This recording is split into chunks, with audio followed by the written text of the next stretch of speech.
Segunda de Timoteo, sin duda fue uno de los libros que más influyó de una manera activa en mi vida, dado que acá Pablo le va a hablar a un joven, a su hijo espiritual Timoteo. Y mientras él empieza a escribirle a este joven que tal vez estaba desanimado, que estaba pasando por una situación difícil, que muchas veces uno cuando es joven se plantea diversas cosas en el ministerio, él acá le va a querer dar una palmadita en el hombro para que continúe adelante, para que no se rinda y para que cada vez pueda seguir creciendo en la gracia del Señor Jesucristo. Segunda de Timoteo capítulo 2, versículo 1 en adelante va a decir lo siguiente: Tú pues, hijo mío, esfuérzate en la gracia que es en Cristo Jesús.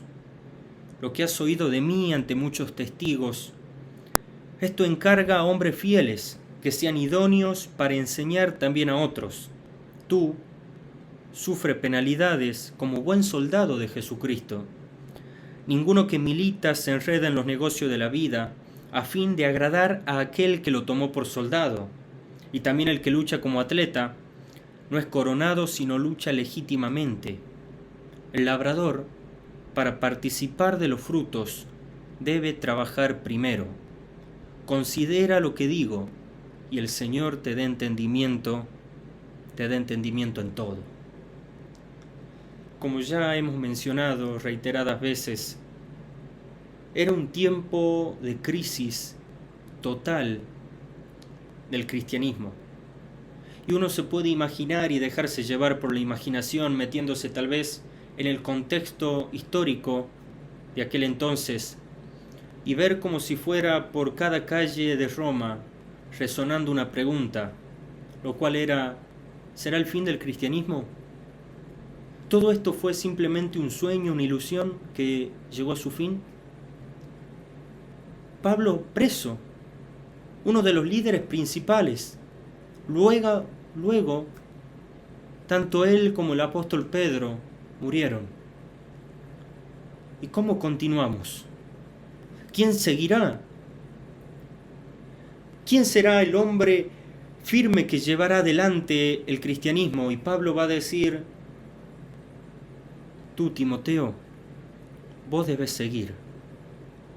Dice: pero soy joven, vos debes seguir. Y le va a decir: tú pues, hijo mío, esfuérzate en la gracia que es en Cristo Jesús. Esa palabra esfuérzate es la misma palabra que aparece en Hechos capítulo 9, versículo del 20 en adelante, que dice que más o menos va a hablar del testimonio de Pablo, luego de él haberse convertido al cristianismo, luego de perseguir a los cristianos. Hechos 9:20 va a decir: enseguida predicaba a Cristo en las sinagogas, se está hablando de Pablo, diciendo que este era el Hijo de Dios. Y todos los que le oían estaban atónitos y decían: ¿no es este el que asolaba en Jerusalén a los que invocaban este nombre, y a eso vino acá para llevarlos presos ante los principales sacerdotes? Pero Saulo, mucho más, ahí está la palabra, ¿ves? Se esforzaba y confundía a los judíos que moraban en Damasco, demostrando que Jesús era el Cristo. Pablo le va a decir: vos debés seguir, porque así como en aquella vez me esforcé yo, de esa misma manera te tienes que esforzar vos. Por ende dice: esfuérzate en la gracia. Y le va a hablar de ciertas características de algunos hombres, que Timoteo fue no tan solamente un testigo audible, sino un testigo ocular. Y va a decir: lo que has oído de mí ante muchos testigos. Esto encarga a hombres fieles. La primera característica es que estos hombres deben ser confiables, dignos de confianza. Dice: esto encarga a hombres fieles. No a cualquier persona.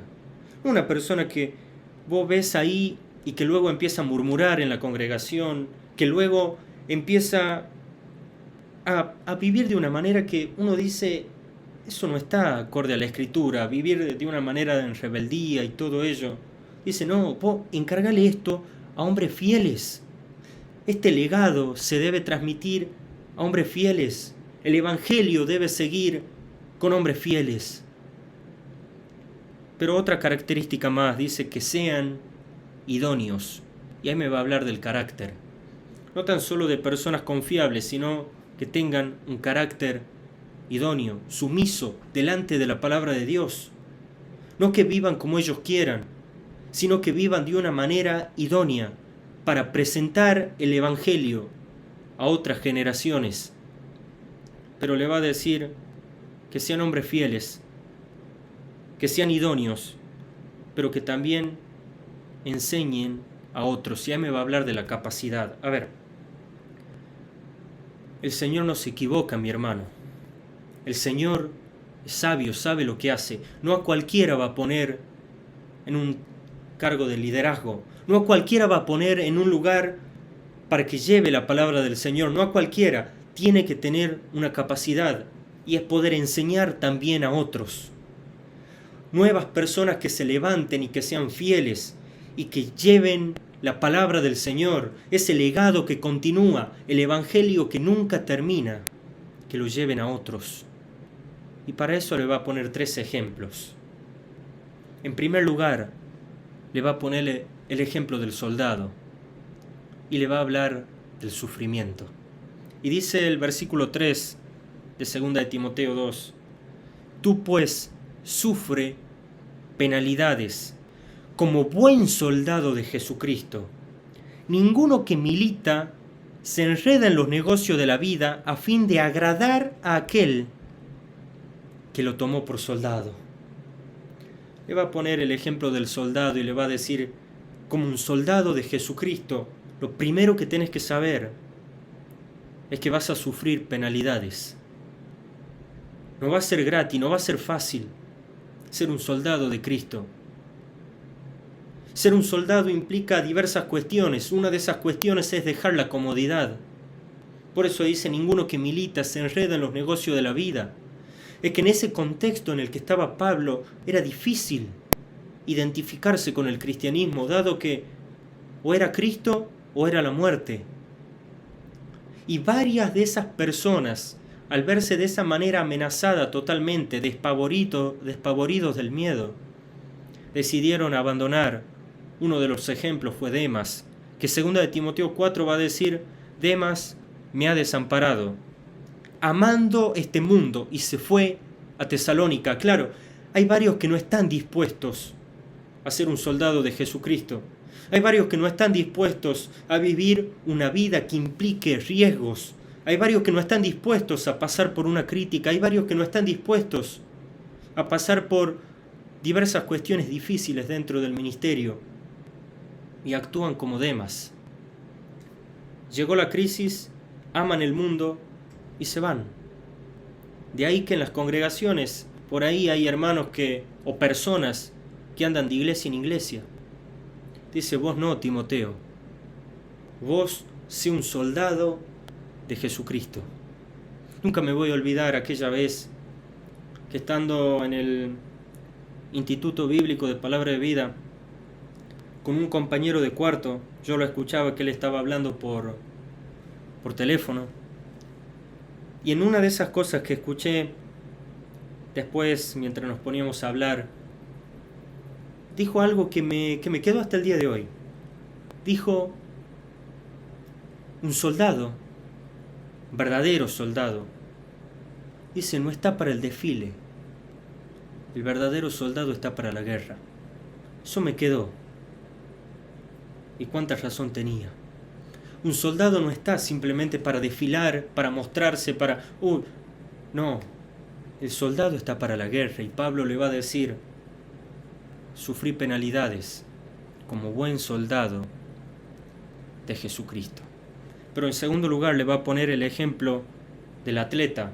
Y ahí le va a hablar de la sumisión. Y dice así, también el que lucha como atleta no es coronado, sino lucha legítimamente. Esa palabra legítimamente se traduce conforme a las reglas. Es decir, El que lucha como atleta no es coronado, sino lucha conforme a las reglas. Me va a hablar de la sumisión. ¿De qué? De que un cristiano no puede vivir como quiera. Dice, y bueno, yo recibí a Cristo, ya está, soy salvo, chao, hago mi vida. No. Conforme a la regla, un cristiano debe someterse a lo que dice la Escritura. Charles Ryrie, comentando este pasaje en su Biblia de estudio, él va a decir lo siguiente: la imagen de este versículo es la de un atleta que debe competir de acuerdo con las normas de la competición. Un ministro debe ajustarse a los requisitos de su llamamiento, haciendo de la palabra y de la voluntad de Dios la norma de su vida en todas las cosas. Un cristiano no debe vivir de cualquier manera. Debe entender que hay veces que hay que volver a repetir cuestiones que están escritas en la palabra. Por ejemplo, que no hay que dejar de congregarse. Por ejemplo, que hay que predicar el Evangelio. Por ejemplo, que hay que discipular a otros. Dice, el atleta no es coronado sino lucha conforme a las reglas. No como él quiera, sino conforme a las reglas. Le va a decir, Timoteo, vos esforzate en la gracia. Yo quiero que vos seas fiel, que sigas adelante y que prediques el Evangelio.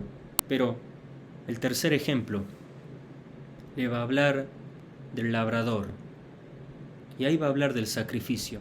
Dice el versículo 6, el labrador, para participar de los frutos, debe trabajar primero. Considera lo que digo y el Señor te dé entendimiento en todo.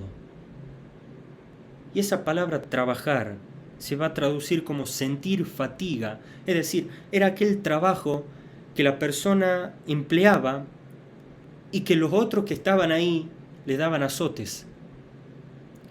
Dice, el labrador para participar de los frutos debe sentir fatiga. Muchas veces es como que si dijera el texto vas a sentir como que te están azotando.